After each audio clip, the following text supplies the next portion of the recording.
and welcome to another Commerce IQ live stream. I'm Tim Campbell, Commerce IQ's head of industry insights.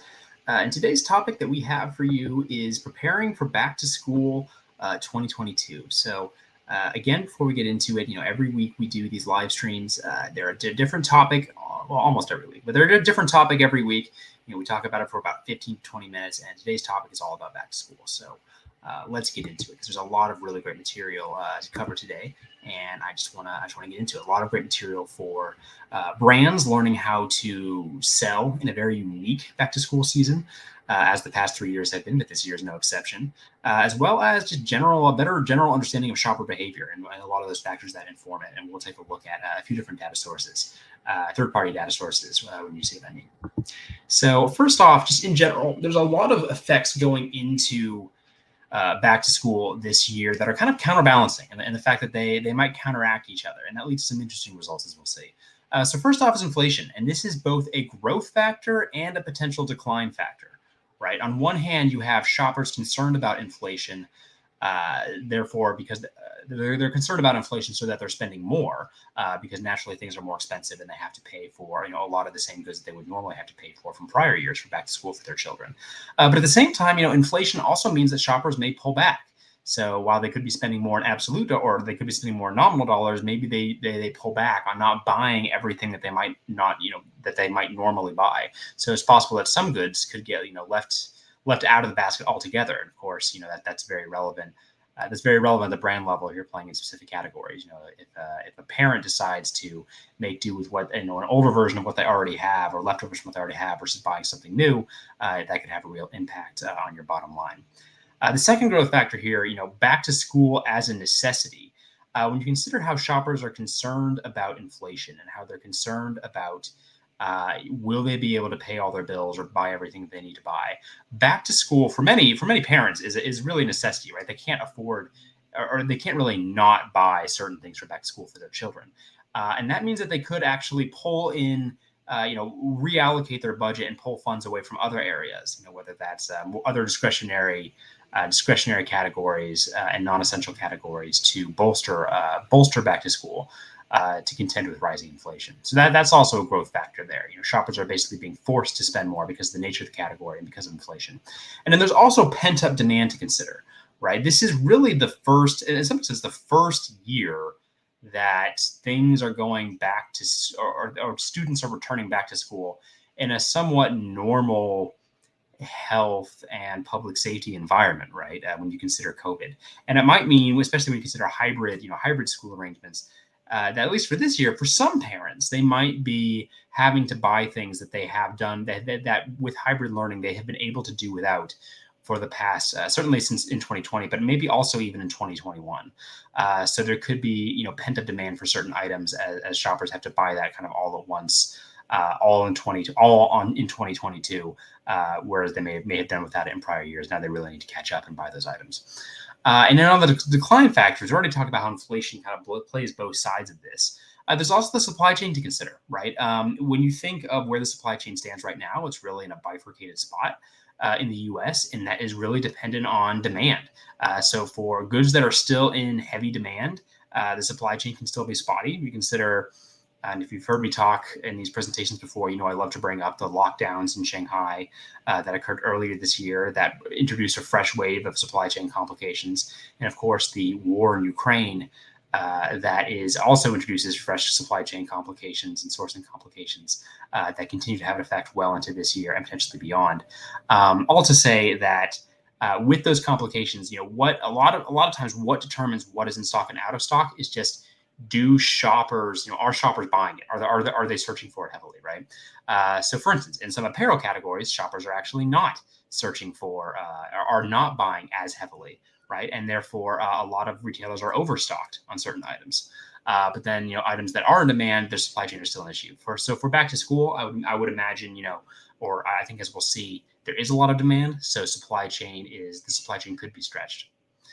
And then also weak consumer sentiment, right?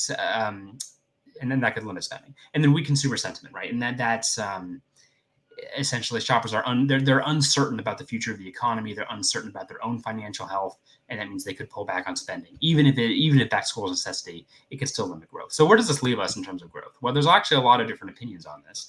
No surprise. And here I presented 3 different surveys or reports about back to school, all third-party data, right? One is from Deloitte, and they're forecasting an 8% total year-over-year growth from 2022 to 2021. And I kind of have that in that gray box next to each logo, a summary of what they're predicting in terms of back to school growth, both in total and per household.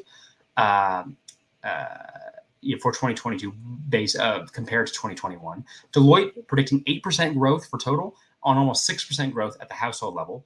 National Retail Federation predicting 2% growth total, so much lower, and actually a slight decline at a household level year over year.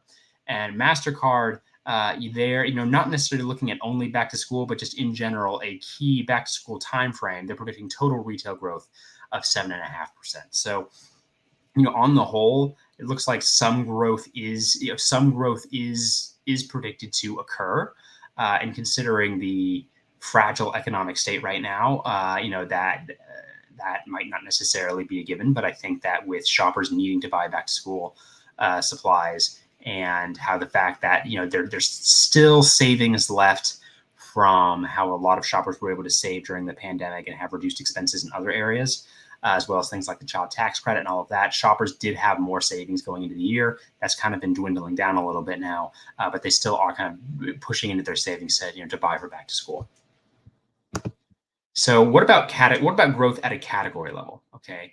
And you can see here, the differences between categories gets really interesting. And again, here we're going to focus on Deloitte and National Retail Federation, NRF. We'll be using these reports strongly throughout the rest of this presentation. But what you see from Deloitte is that the strongest growth actually is in clothing and accessories.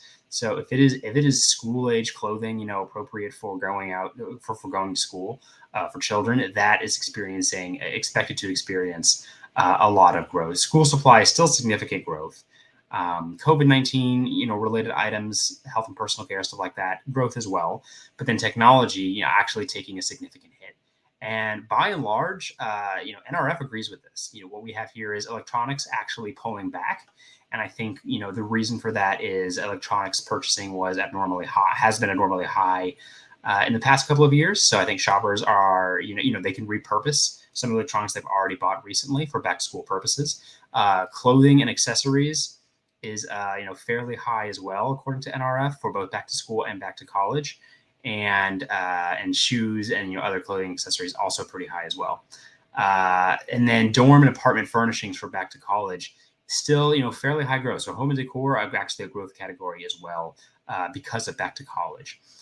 So we're seeing some growth across most major back to school categories, except for electronics, which is in a bit of decline as well. And you can see how that trends year over year as well from the NRF data, right? Electronics in 2020 extremely strong. It's still strong in 2021 as well, though lower than 2020.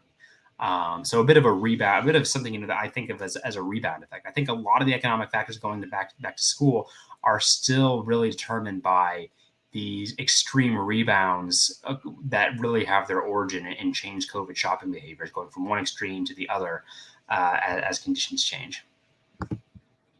So what's going on with inflation and back to school, right? And if we take a look at NRF, we take a look at what they report, we see that inflation is occurring in back to school categories. It's especially concentrated in, I say this, from 2019. So looking over a 3-year period, you've had the most price growth in furniture and bedding and stationery. So definitely affecting back to college, but also stationery affecting everything more broadly.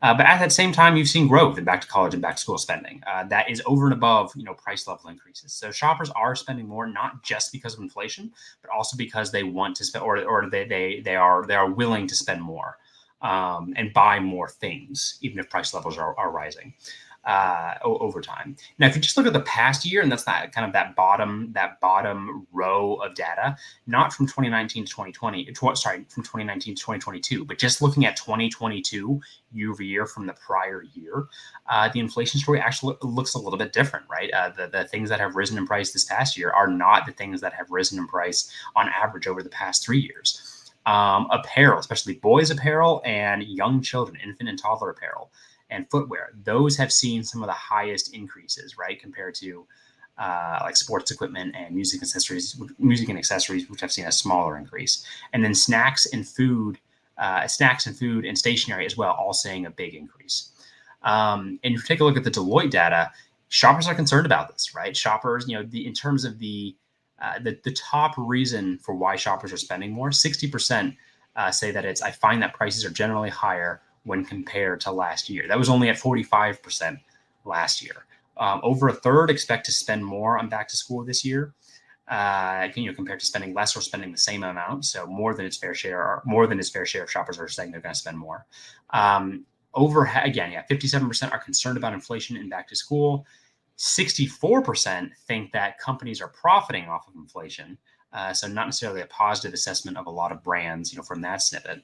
And then a lot of brand disloyalty. 77% of shoppers say they're going to trade brands if prices are too high. And I think that's what we're seeing with a lot of shoppers right now is they're saying, okay, I have to spend more, granted, but I'm really going to shop around a lot, okay, because we're not feeling good about the current financial situation. A third expect that their household financial situation will be worse than last year. Over half, 54%, say they expect the economy to weaken. And then, 36% say they're concerned about making upcoming school-related payments. All of these figures are significantly worse than last year. So shoppers in a much worse spot in terms of how they evaluate their own finances and how they evaluate the economy as well.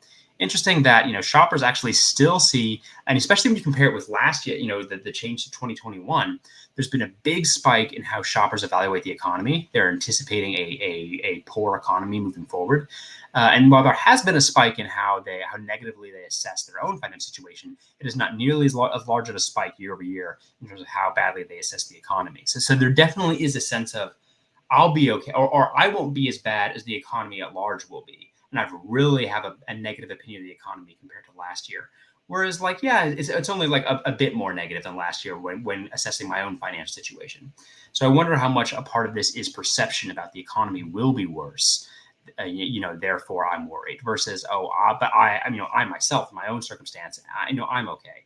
I wonder. It'd be interesting to track this over time, but I wonder if that means that maybe shoppers are expecting the economy to turn out worse than it actually does. And it would be interesting to kind of check in on that at the end of this year and maybe midway through next year, see what actually happens, regarding the intensity of a recession that we're going through. And then we take a look at the NRF data here. How are shoppers adjusting to the more pessimistic scenario? They're basically doing more of all savings activities. Okay, if there's something they can do to save money, shoppers are doing more of it significantly year over year, both for back to school and for K through 12 and back to college. They're doing more comparative shopping online. They're shopping for sales. They're looking for discounts more often. They're also trading across and they're trading down to different retailers and different brands. Right? They're buying more store brands. They're buying more generic products, more private label. And sometimes, and this is the least important, but they're also, at least compared to last year, more willing to make do with last year's school items. But again, that's actually not that much of an increase from last year compared to a lot of these other factors. When you consider the fact that, again, a lot of back to school shopping is really a necessity for these shoppers, and that is a growth factor playing into it. So shoppers are willing to do more to save money, even as they expect to have to spend more.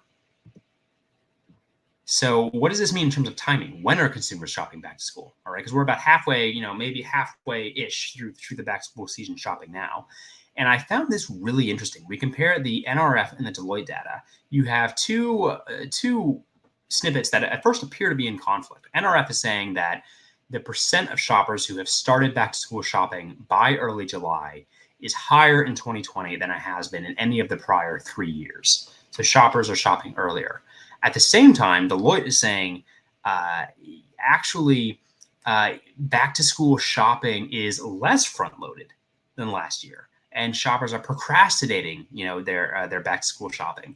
And I don't think these are in conflict. I think taken together, essentially what it means is that shoppers are being very opportunistic, right? They're looking at, I'm going to start shopping as early as possible to try to find those deals, find those things where I can save money, where it might be too late if I hold off and I wait. But because my finances are stretched, because I'm worried about, paying all my bills and paying everything to do with back to school, while I will start shopping early, I'm going to stretch that out for a long time. And even the bulk of my shopping still might be, still might be incomplete as heading into August, because while I might have bought a few deals here and there early in July, I started shopping really early. I'm really trying to wait as long as possible to get my funds in order, to do that bulk of that shopping and to find, additional deals later in the season. So I think it just means that shoppers are shopping over a much broader time period, both earlier and later. And they're holding, while they're trying to take advantage of deals early on, they're also holding off for as long as possible, do a lot of their back to school shopping, to maximize the deals that they see and not to buy anything too early if deals aren't on tap, as well as trying to get their funds in order. And that might take some time, so they might be shopping a little later. So they're just shopping over a much broader time frame than they have been shopping in the past, being very opportunistic and very sensitive to discounts as well. If you tuned into any of our Prime Day, Amazon Prime Day coverage, one of our big takeaways at our webinar that we had at the Commerce IQ live streams that we had in our blog, if you check that out, was that discounts kind of returned for Prime Day as a holiday specific tactic. Amazon employed discounts to drive Prime Day traffic over and above, what discounts normally are on a non-Prime Day. Which is in contrast to what it had done in 2020 and 2021. And what this means is that, discounts are kind of coming back as a holiday specific, or could be coming back as a holiday specific tool to drive shoppers and purchasing. And shoppers are tuned into that, and they're looking for those discounts, especially for back to school. In fact, wondering if, or I think it's certainly possible that the reason Prime Day did so well this past year, or this past, last month, was because they leveraged discounts more heavily, and shoppers were looking at those discounts in part to buy for back to school. Now, where are shoppers shopping? By format. And the truth is here is they're basically shopping everywhere. You see in terms of their top preferred retail formats over here on the right. Just in general, they prefer shopping at more stores, more diverse formats, rather than sticking to one format over another. In terms of share, who's winning and who's losing. In-store formats have gained a lot of ground in the past year, year over year, but at the same time, online has still kind of held on to a lot of their gains that they experienced, in 2020 and 2021 as well. So online, very important, even as in-store regains some of that share, regains some of that ground. And I think what you're going to have shoppers doing is they're going to be very amenable to shopping online, shopping in store, comparing wherever possible, which is something that hasn't really occurred as much in the past 2 years before now, or not as much as it had been in the past, that comparative online shopping. We're going to see a big return to that as well. And then in terms of what formats in particular are doing well, mass merchant stores poised to do very well. So that's, that's your Targets, that's your Walmarts. Dollar stores doing decently okay, pretty similar to last year. And then you have, some of the clothing store, the category killers, right? The clothing stores, the office supply stores, doing relatively similar to past years. And then department stores actually seeing a fairly big uptick, versus last year. Even if they're still one of the less preferred retailers to shop at, they're doing better than they've done in the past. And retail, important to remember here in terms of, take a whole retail perspective. All retailers are dealing with this differently. All right. When you think of the current inventory situation, right, that's how a lot of retailers have an excess inventory right now. Walmart is committed to selling through a lot of its excess inventory over time, which creates operational struggles for the retailer.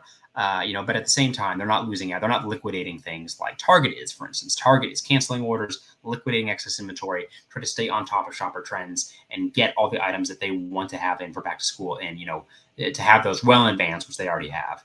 And then really focus on that. Whereas Walmart's like, we can sell through our excess inventory over time. We're not going to take that hit. We're not going to take that loss in terms of canceling orders. And this affects back to school as well, right? Target wants to be very much ahead of the ball in terms of having their back to school inventory in stock, versus Walmart is saying, yeah, we have a lot of things, but we can stock more. We can just sell through it in general. So that should affect how you approach each of these retailers during the season, and especially when you understand, the environment in which your merchandise is displayed and what it's competing for in terms of inventory. Walmart might be a little bit busier than Target, for instance.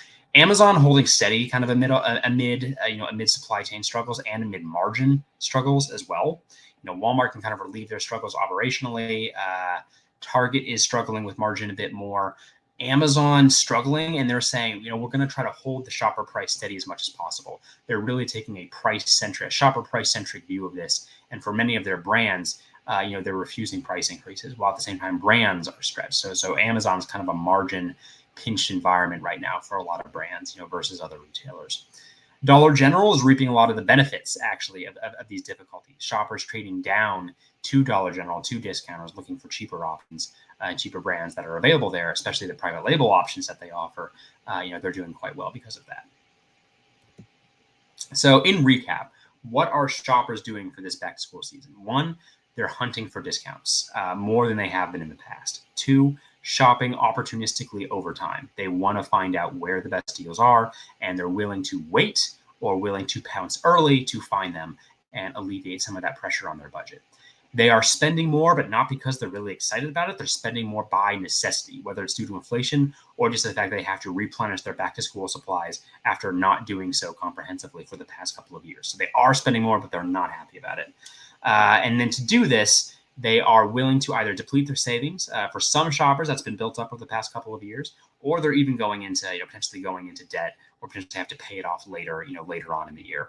Another way to alleviate their budget, they're trading down and across the different retailers. So they're willing to trade, from, if they think, a Staples is too expensive or a category-specific retailer is too expensive, they're going to look at Walmart. If they think Walmart's too expensive, they're going to look at Dollar General. If they think they can get, a deal on sale anywhere, they're going to buy it there versus somewhere else.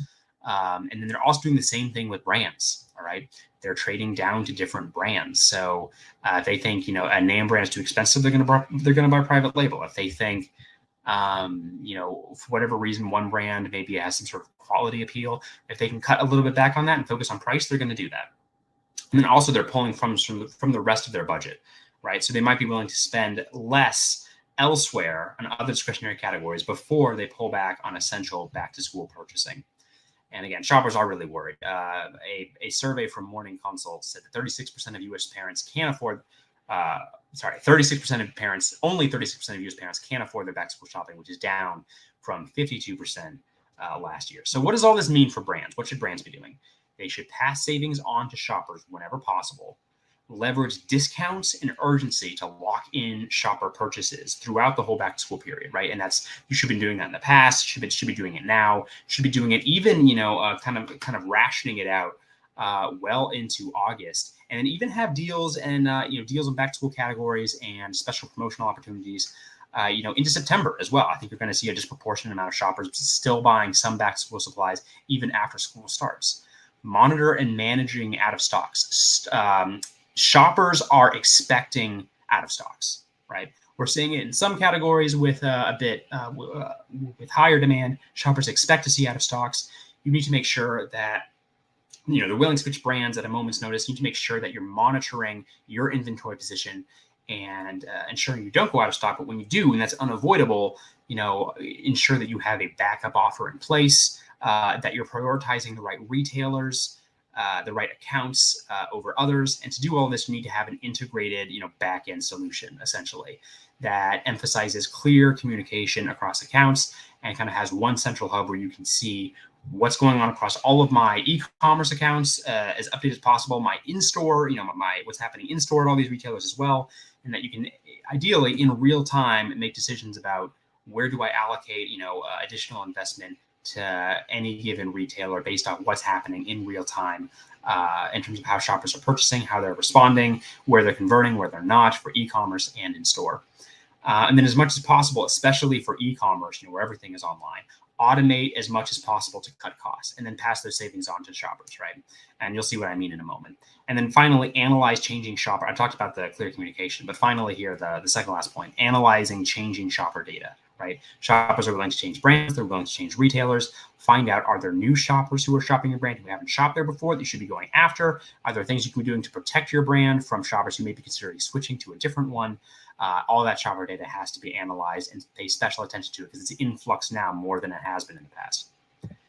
Now, in terms of that integrated solution, really you want to have a solution. This is something that Commerce IQ does, and now especially we do with our recent acquisition of eFundamentals and digital shelf analytics. But you want to have one central hub where you can manage e-commerce sales, you can manage operations, you can manage retail media and ad spend, and you can inform all of this with powerful digital shelf analytics to make decisions in real time, so that you're not losing out on any incremental opportunity or opportunities that kind of arise and fall, really just within a matter of minutes or hours, in the middle, really in the middle of the back to school shopping period. You want to make sure you're reacting as quickly as possible, and that if you have a strategy and tactics in place that should be executed, even having algorithms and machine learning in place that can execute that automatically as conditions change without somebody actually having to see it and go in.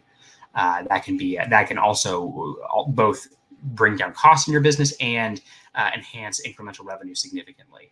And the more you can link that across different retailers, so that you're responding to real-time changes, in Amazon versus Walmart versus Target. All these retailers are responding differently. The shopper situation, all these retailers are different. The more you can have a nuanced response to each of them that responds in real time, the better off you're going to be, right? So let me just give you one example of how this is done, and how Commerce IQ can do this. For instance, kind of on the back end, on the supply chain front. Right, you have shortages and you have chargebacks that Amazon will charge you for. And this is a particularly important area right now when you consider going into back to school, all the margin pressure that brands are under. You want to make sure that you're getting all of the revenue that is due to you, right? That you've already that should kind of already be on the books, if you will. You don't want to make sure you're losing anything to some sort of erroneous chargeback or erroneous shortage, just because Amazon hasn't accounted for it correctly, for instance. That can all be automated. Commerce IQ can do all that automation, and increasingly, if we're essentially have this offer right now that we can boost your profit margin by 1 point within 4 months or your money back. So check out that link there if that sounds interesting. And again, it's just a part of the larger Commerce IQ offer of managing omni-channel retail across retailers and across e-commerce to optimize your business as much as possible. And again, this is especially an important thing right now when you consider margin pressure, we consider inflation and how Amazon isn't taking price increases. It's just something that's important for your business. But in general, that's kind of a summary of what's happening in back to school right now, and how shoppers are anticipating, how they're budgeting their spend, how they're anticipating spending over time, over the back to school shopping period, how that's changing over time, as well as how they're concerned about supply chain, how they're concerned about how they're hunting for discounts. All of those things have ramifications that we've just talked about in terms of how brands should respond. If you're interested in more content like this, we'll have a blog next week that recaps kind of steps you can take for the remainder of the back to school season, and what should be done. We'll have other content on our site, commerceiq.ai, at our blog that the week after. So that would be the week of the 15th, about our data that basically gets at what's happened in back to school so far, especially for the whole month of July, what actually occurred. We'll get into what actually happened and what that means for the remainder of the season as well. And you can look forward to all of that content on our website at commerceiq.ai in the blog section. So check us out. But with that being said, I'll sign off for now. And every week we have a new topic on these live streams. So check in next week at noon on Thursday, or 9 a.m. For Eastern, or 9 a.m. Pacific, to see what the topic is, and I will present to you then. But have a great rest of your week.